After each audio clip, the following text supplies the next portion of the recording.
All right, guys, you know the drill. We both love Legacy. Let's get to it. This weekend, I was lucky to top two the big Legacy Challenge on Sunday. I had an undefeated run until the finals. Obviously, incredibly excited for that. And today, I'm going to be covering some of the highlights from the tournament.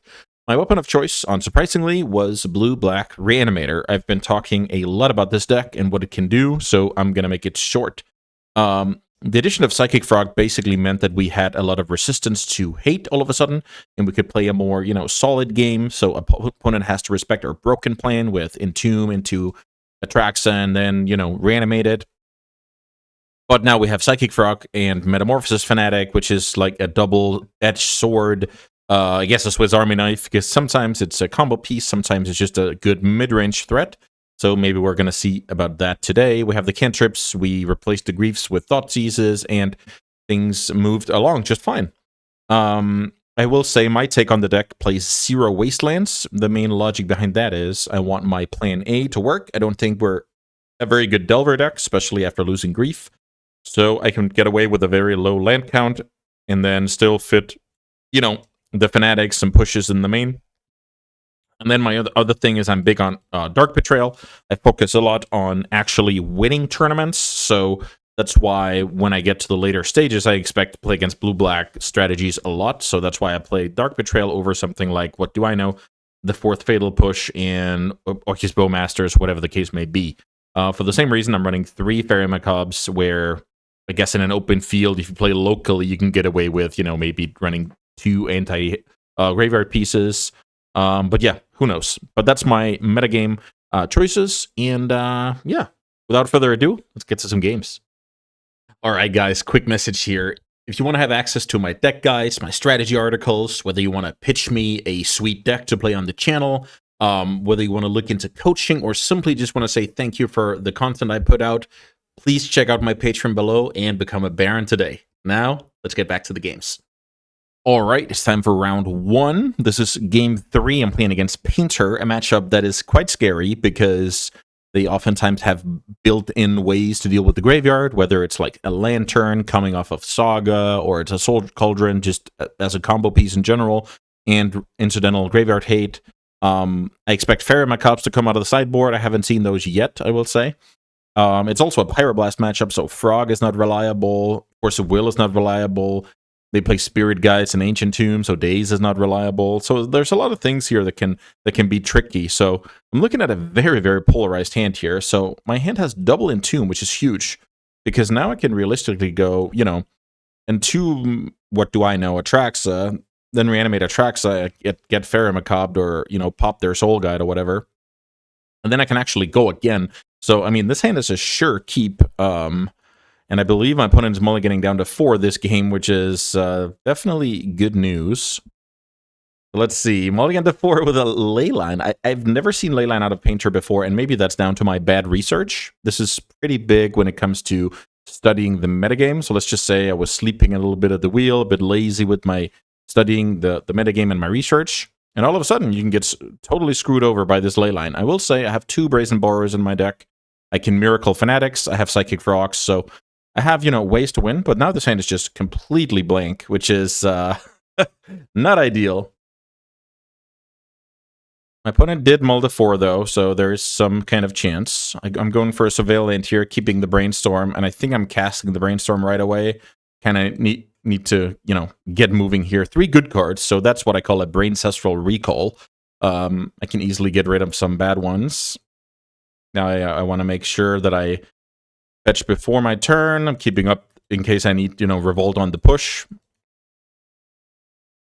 Unfortunately, at this time, I assume my Frog will get Pyroblasted, but I'm still going to play it because I have to ask that question. I do get Pyroblasted. And then Fable hits the battlefield. Fable, oh, yeah, this is a big one. I randomly Miracle the Metamorphosis Fanatic, which is one of the best draws possible. Imagine that was Murktide Regent, wouldn't do anything, so I randomly get a 4/4 into play, and then I'm obviously not going to Fatal Push.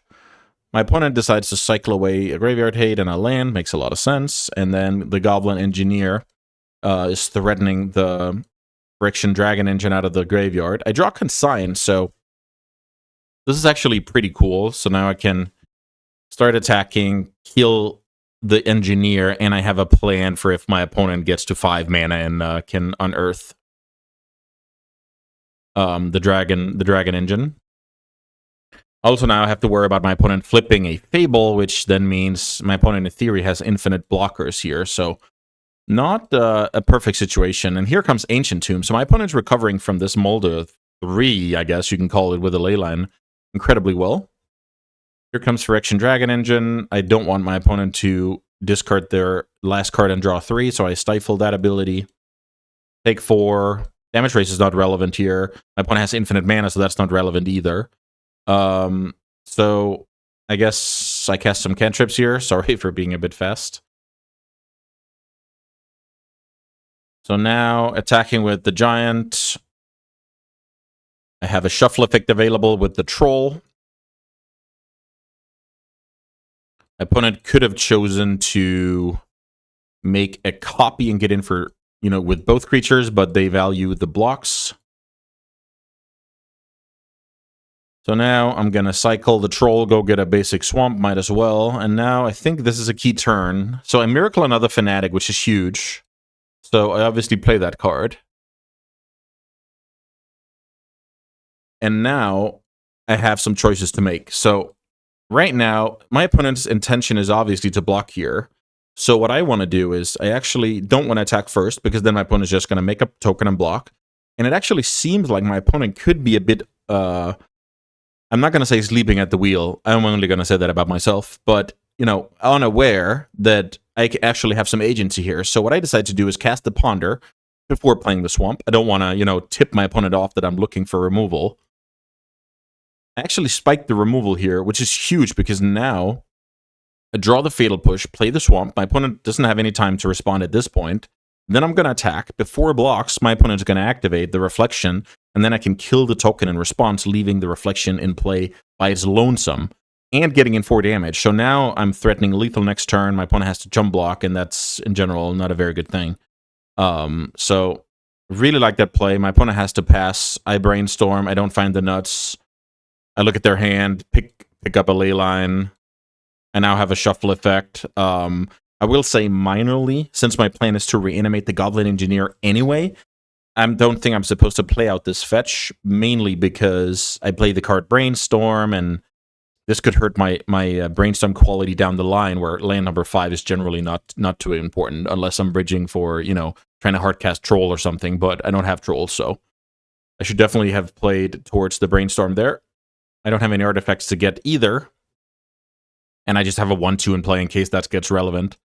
Believe my opponent concedes here, and yeah, this game was pretty awesome to see, that just randomly miracling some fanatics, trying to stick a Psychic Frog did not work, and then playing a little bit smart with Fatal Push to get in as much damage as possible here. The opponent could have gotten one more turn if they were, super heads up. I feel like they go upkeep, make the copy before I get to dig or respond to the Ponder, because if your intention is to block anyway, might as well do it. And if I am killing a token that was going to die anyway with Fatal Push, my opponent gets to keep the actual Goblin Shaman and can keep copying that. So just minor details here on top of course, awesome miracling skills. So sometimes you need to combine being good and being lucky. I also believe if you are good, you're more likely to get, to get to spots where you can be lucky. So all in all, pretty interesting match, and I'm off to a great start. All right, this is round 2. I'm playing against Fast Reanimator, the classic, mono black splash, faithless looting, basically. I have seen Magus of the Moon, part of my opponent's sideboard plan, for game 2, I believe. And my sideboarding here is a bit, in the middle of things. I keep in 2 Entombs and 1 Atraxa. I can obviously add some Graveyard Hate in my negation. And then I have a couple of consigns for, countering the Enemy Dead trigger. But all in all, don't want to, fiddle around with removal and stuff like that. I believe if my opponent gets frisky with, what do I know, Void Walkers or whatever, I believe I can beat my opponent fair and square with especially Psychic Frog. Pretty cool to see that this hand has, the basic lands available. However, I don't think I can keep against Fast Reanimator here. Mulliganing into this, and now it's like the opposite. I don't feel like I can mulligan anymore. So let's see. My opponent goes on Mask here, and at this point, if my opponent has the nuts, it's just over. My opponent takes Consign, which is interesting. I draw Force of Will. Pretty good draw. My opponent entombs. So this is like the perfect trap, right? My opponent doesn't know about this force. My opponent entombs Gristlebrand.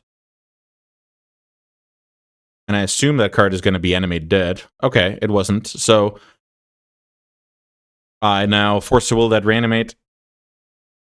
And now I have my own Reanimate. So right now I'm thinking I'm winning the game. Well, let's see if that's true. Surveilling. Thoughtseize is a great draw. So yeah, let's cast Thoughtseize, and I expect to win the game easily here. But that's not the case. My opponent responds with a Fairy Macabre on the Gristlebrand proactively, which means I don't have to, spend my Reanimate, so the Thoughtseize was quite awesome. And here, because my opponent knows about the Reanimate, I will take Cabal Therapy over Pyroblast. I will get punished if I end up drawing, Frogs and stuff like that, but my opponent doesn't even have red mana, so I like that.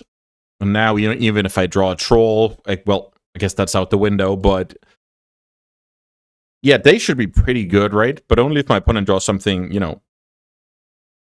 early. Force Will is awesome, but my opponent has the Pyroblast and newly found red mana, so I guess it's not that awesome. I will need something to turn the corner of this game. So this is like incredibly grindy, but also very typical of these sideboarded games where I know what their plan is, they know what my plan is. We kind of cancel each other out. So it's either like a lot of blowouts or, games where we kind of cancel each other out and it becomes some embarrassing slugfest where even like a limited deck would beat us, right? Reanimate is a good draw because it enables, Entomb, Troll. My opponent can't cast, set up Faithless Lootings without losing the game, most likely at least. I guess the Pyroblast is still annoying, so if more turns go by, my opponent could go, looting, Reanimate, Pyroblast my force, and win the game.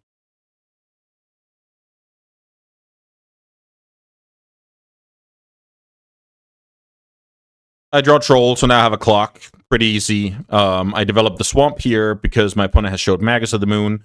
Keep this in hand for future Brainstorm. But I will say now that I say that out loud, I do remember a detail here that I want you guys to learn from that I didn't execute properly in this game. Let's see. I think it's coming up. I will definitely be sure to let you know. So now Troll is a 3-turn clock, which is pretty good. My opponent has a Surveil land, gets rid of Animate Dead, which is good for me, right? Because that means my opponent is looking for a way to put a fatty in the yard. So I guess the Surveil was also pretty good for them. So yeah, opponent passed the turn once more.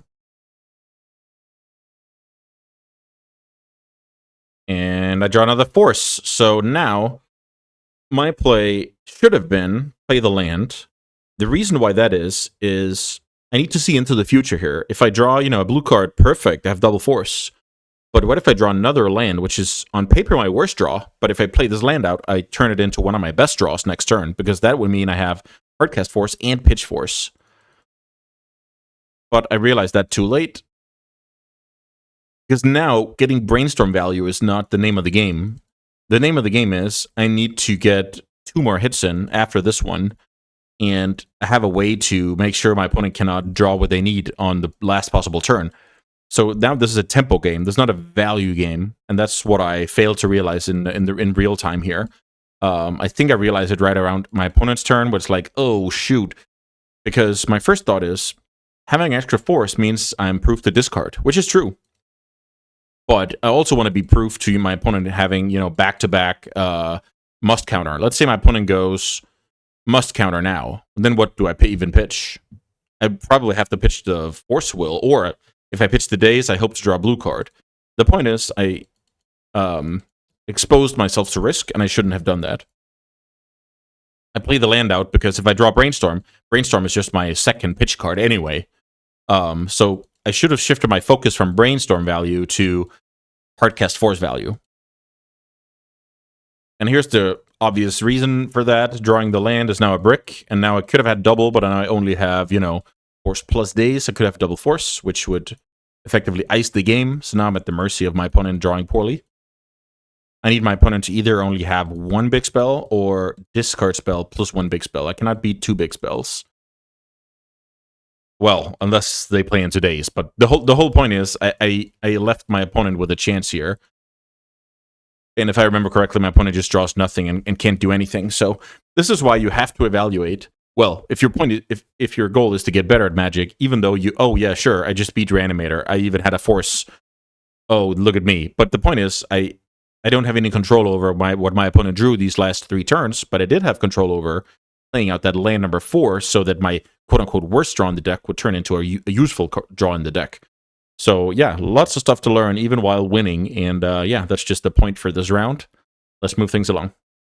All right, let's see here. Round 3, game 2. I'm up a game versus Esper Control, or Esper Midrange, whatever you want to call it. My opponent's playing Tamiyo, Psychic Frog, Baleful Strix, you know, stuff like that. So I don't have my counter spells, but I have my removal spells. And I have a little bit of mid-range beef while still keeping my plan A. I don't know what my opponent's graveyard hit is. Usually it's something like, you know, just a couple of surgicals, but who knows? Could be Nile Spellbomb. No way to tell. This hand is a fine keep. I have a little bit of cantrip power, have the combo, and depending on how the game goes, I can either go for fast combo or play a little bit slower with a card like Psychic Frog. So I believe this is a pretty simple ponder go here to see how things work out. I believe I keep those lands. My opponent showed a lot of basic lands, could be on some back to basics type thing. So right now I think my mindset is basic Swamp, Psychic Frog, and play from there. Also, I know my opponent really likes Spell Pierce traditionally, so that's something to think about for a longer game. Or with Stern Scolding here. I love that card. For anybody who's following my vintage adventures, they know I like that card. So in general, in games like this, you need a good idea of when to, you know, press the advantage and when it's actually fine to slow down. And I think when I'm playing against a non-daze mid-range / control deck, this game plan is reasonable. I even have the Baragoyf, which is like a must deal with, and Baragoyf dodges a lot of stuff that it handles my combo aspect. That's basically why the card is strong. It's not that this card is anything special in a vacuum, but it's good in the context of my opponent is incentivized to want, you know, Force Negation, Spell Pierce, Graveyard Hate, etc. Similarly to why it's good in Doomsday, in my opinion. Because those kind of combo decks basically forces your opponent to worry about plan A, and then all of a sudden, that kind of card is great. Okay, so now what to do? I'm fairly sure that I'm trying to brainstorm into a Fatal Push or Thoughtseize here. I do find the Thoughtseize. The reason why that is important is then I can double spell here with Thoughtseize Reanimate. So let's see what the opponent has to say about this. Am I getting pierced? That's kind of my mindset here. But my opponent goes Brainstorm, so now I know they're hiding the best cards. I see a hand of Spell Pierce, Prismatic Ending, and a couple of lands, so I decided to leave the Spell Pierce and hopefully play around it in a longer game. I know my opponent could keep a card like Force of Will on top here. That would be, you know, viable. I don't really mind that with the way my hand is constructed. So now I'm going to build my own frog, but my opponent hit a Teferi on top, which gives them access to the next card down. So now, in my mind, the next card down, worst case, is Force of Will. So my opponent gets rid of my frog, draws into the Force of Will, and an additional card. So my opponent's doing very well for themselves here, and I have to do a good job to get back into this game. And now, because I wanted to, you know, stick my frog, that's why I took the ending. But now the Pierce is disrupting me, because if I go Entomb, sure, that can resolve, but Animate, that does not resolve then. So I do have the option to play out double Psychic Frog. Let's see what I end up doing.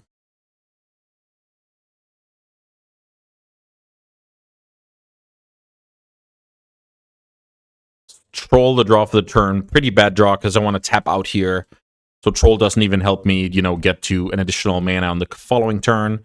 I would go double Psychic Frog here. It's pretty good to have double Psychic Frog here. I'm not ahead on cards, but it means I can kill the Teferi next turn. My opponent gives Flying and go for the attack here. So that tells me my opponent does not have removal. But who knows? With Teferi in play, you can kind of get a little bit frisky. Tamiyo the play, and then a land drop.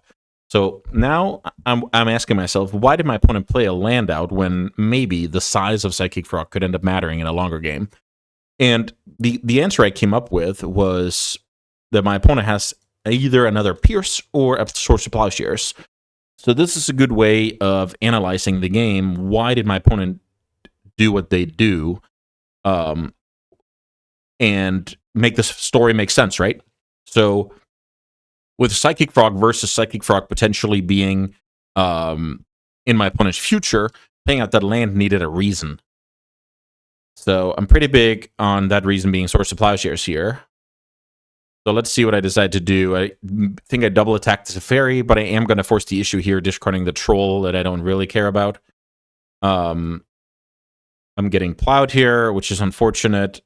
My opponent still has Spell Pierce up, but thankfully I drew the land. So now I can go Entomb Atraxa, play the land, Animate dead. My opponent needs to Desperado Brainstorm here. Remember, the Pierce is still in the mix, but doesn't do anything. Tamiyo gets flipped. I end up resolving Atraxa. I respond to the trigger to thin my deck. It's like incredibly minor, but I think it's a fine play. And I end up with basically the nuts here. I end up with Archon plus Reanimation, Psychic Frog being a discard outlet. Don't mind if I do. Kill my opponent's Frog to give them less flexibility on the Archon trigger. Reanimate the Archon, get rid of a Planeswalker, draw a card, get rid of the Spell Pierce. That is now useless. So my opponent has an Undercity Sewers and one unknown card. I guess, you know, a little bit of brainstorm action. So in theory, they could have access to more cards, milling over a second Pierce. And here comes the Blast from the Past, the Baleful Strix, the Brainstorm, and then another Baleful Strix. But with another Animate dead here, this game is all but over. I even draw Barrogoyf here for good measure, so I can get in with everybody. I'm not going to attack the Teferi because then my opponent can just sack it to Archon. It's kind of like attacking a Planeswalker with Emrakul. It makes the Annihilator trigger less potent, so I'm just going to attack my opponent. Teferi dies here. I draw a card, another Barrogoyf, and my opponent makes these blocks. Makes a lot of sense. I do have another Animate dead, so not too worried. So here, I get rid of my opponent's last card, draw, and I think I even deploy the Barrogoyf. If I get the time here, maybe my opponent just conceded. Yeah, my opponent just conceded here. So what can we learn from this? We can basically learn that unless you have actual graveyard hate, this plan is just bound to get you. Like, if you don't have, you know, the Surgical or Fairy Macabre or Purify the Grave or whatever the case may be, I'm beating a card like Spell Pierce unless you put me under immense pressure. So even like a mid-game Atraxa enabling Archon, it's just so potent. The power is so big. And then even a couple of big mid-range creatures, like, come on now, 6-7 must-kill cards. So yeah, this was just a complete domination, despite my opponent having great tools, you know, Scolding the Frog, plowing a Frog that I invested into, connecting with their own Frog, like flipping a Tamiyo, Teferi bouncing, double Strix. Like, my opponent had a good draw for their, you know, for whatever their plan is, but it's just laughably bad against my plan. That's just the difference between a good deck and a great deck. So yeah, pretty sick. I'm now 3-0 and feeling very good about my chances. All right, round 5. We are skipping the mirror matches for this video. So this is round 5. I'm currently 4-0, and I'm playing against blue-black midrange. That deck has, you know, Nile Spell Bombs. That deck can have Fairy Macabres. I think this player even had Fairy Macabres in the main deck. And they're kind of running the quad Metamorphosis Fanatic, no Nether Goyf type deck. Pretty cool. This is a good keep. I have some potential with all the reanimation spells in my deck. And, well, I guess that's just a solid draw. Here I'm thought seizing out of a basic swamp, and all of a sudden I feel like a champ seeing the double wastelands, blanking those cards. Pretty awesome. So with the way my hand is set up is, I just need another black source. And, well, and if I don't get that, I can just, you know, split up the Entomb and Reanimate over a couple of turns. So basically now I want to limit my opponent's draw power, because the way to beat me right now is going to be Graveyard Hate, especially if I take my opponent's last blue card, then it's going to be a big problem. My opponent draws here passes, and I'm a bit, what's going on here? Maybe my opponent drew a brainstorm that they want as a desperation brainstorm. And I guess maybe they did, but I think they end up casting the Bowmaster, which I think is a good play. My hand could be, full of, the brainstorms and the ponders of the world, so you don't want to let me respond to that on my next end step when you flash in the Bowmaster anyway. I draw the Swamp like a champ here, and decide to go for it. My opponent has had one draw to, to spike the days. I think I can even set up the Archon here. Let's see. I end up putting, ways to get an Archon into play alongside a Troll that I'm discarding, and I'm also discarding a Brainstorm because of the Bowmasters being in play, and I don't have a removal. I get wasted. Don't really care about that. Yo, I'm just checking the artworks here. My opponent did exactly show the two different wastelands. I just noticed it right now. My opponent can't attack. My opponent's removal is probably going to be, cards like Fatal Push. But I guess killing a Traxa when I have Enemy Dead is not exactly a way to win a game. I draw Shoot the Sheriff, which is a fine card. I Thoughtseize. Turns out my opponent drew another Bowmaster. This is a cool play because now I think I'm forced to discard a Fanatic, if I remember correctly. Bowmaster shooting me down to 8, and then I see double Fanatic and a Troll. I believe I take a Troll because it's a mana source. I keep attacking here. My opponent's at 13, and I can end step the Entomb here, which is fine. I mean, I do get dazed, but I'm currently winning, so if my opponent drew daze, I'm not worried. Put Archon into the yard. Animate Dead, play around daze. My opponent will just sacrifice the Orc army and get a new one, so in that sense, it's not that great, but it's still, it's good enough. Because I'm attacking for 7 in the air, my opponent's at 3. So now, even if my opponent manages to come up with, what do I know, 2 Miracle Dark Betrayals, I'm just 1 reanimation spell away from winning because my opponent's at 2, and here's the concession. So that put me at 5-0, sorry. Obviously loving life at this moment. This is just, I don't know. Obviously, I had insane working conditions, but I will say that I fetched my Swamp there. I see a hand with double Wasteland. That definitely helped me. The card Thoughtseize is just, it's so strong because you kind of know, am I getting Fairy Macabre? Am I getting Forced? Am I getting Wastelanded? All the information, and I feel like if I can sculpt my game plan, kind of like the Grief, kind of like Gets Action Probe and Vintage, if I can sculpt my game plan around knowing what my opponent has and I don't have to guess, that just, gives me insane working conditions, and obviously, when my opponent does not have Graveyard Hate, and I can set up my plan, winning is not going to be that hard. So this is more of a showcase of the deck's strength, and why some of the cards really excel. So 5-0. Let's see what we have up next. All right, this is round 6, currently 5-0 in the Big Legacy Challenge. I'm pretty confident of making top 8 regardless of this result, but this would for sure ice it, so obviously always trying to win. If I'm not trying to win, I just concede and move on with my life. So whenever I'm in a game of Magic, I try my hardest to win it, and this is no exception. So my opponent's playing Cloudpost as a specialist of the archetype. Shout out to True Futurism. Great dedication towards an archetype, and I really enjoy that. I'm more, trying to play whatever I feel like it gives me the best chance of winning the tournament. And some players, they don't really consider that an option. They want to try and beat the best decks and constantly work on their specialty. I respect that a lot. On the draw here with an amazing hand, this hand has the ability to force a hate piece.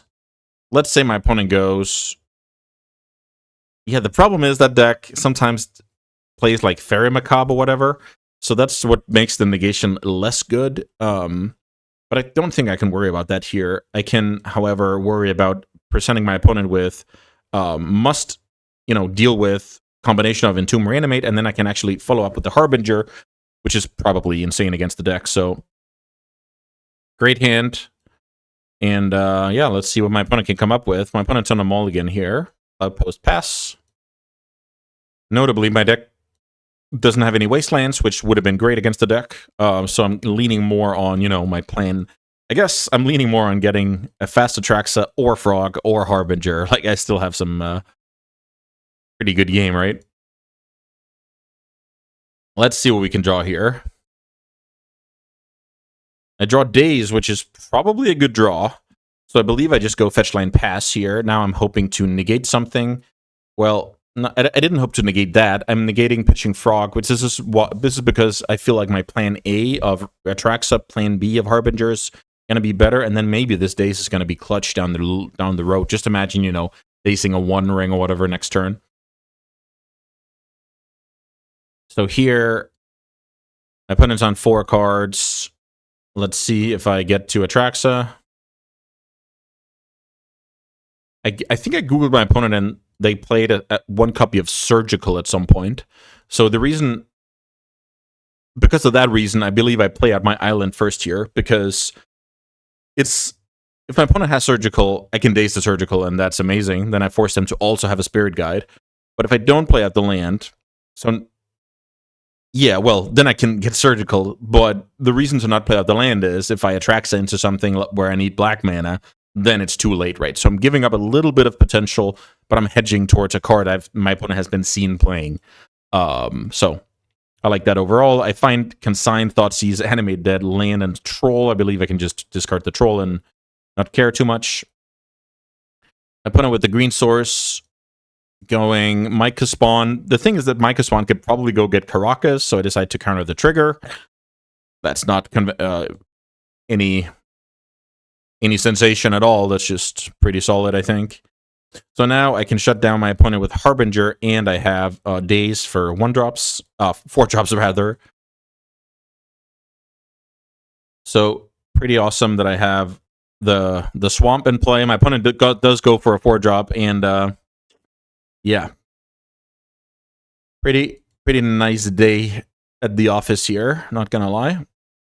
Here I can Brainstorm first. I even hit the next Consign, so now I can Thoughtseize my opponent. What do I take? Myco Spawn or Command? I mean, my opponent only has blue mana, so I take the Command. I think I should have taken the Myco Spawn here if my opponent draws. Well, I guess it doesn't matter. If my opponent draws a Spirit Guide, I just stifle the ability. Yeah, I just had the nuts here. Not much to say. My opponent concedes here, and that puts me at 6-0. So pretty nice showing, not gonna lie. As I said, I didn't want to include all the mirror stuff. I've covered the mirror a lot in previous videos. So I play against the mirror in the quarters, in the semis, and then I get destroyed in the finals by what's that deck's name? Mystic Forge combo. I just had no chance, lost 2-0. Very happy with my second place. So this video was more like a showcase of the non-mirror matchups, which I think are also very important, and how I try and navigate between this deck's plan A and then hedging for what my opponent has going on, and also, you know, trying to win games with plan B, you know, a little bit of Psychic Frog here, a little bit of Psychic Frog there, a little bit of Miracle 4/4s, fighting through hate, presenting fast Atraxas, and showing like the power level and the versatility of the deck. I think this tournament did that reasonably well, and of course, never going to hear me complain about being number 2 out of 80 something players. So I continue to love this deck. I had, let's see, yeah, that was my second top 8 on the week with Reanimator, and then I also had a 9th place. So I mean, amazing showing all around. I really like the 75, and if you do as well, you should check out my Patreon. I have a full guide on there where there's a lot of tricks to it as well, and you can ask whatever you come up, what kind of issues you encounter, and have a cool little community on there. So yeah, check it out if that's for you. If not a problem at all. I'm just happy that you have reached the end of this video, which meant you watched the video and you had a good time. So yeah, I really hope that you guys enjoy Legacy. Until next time, and yeah, don't be a stranger. See you next time.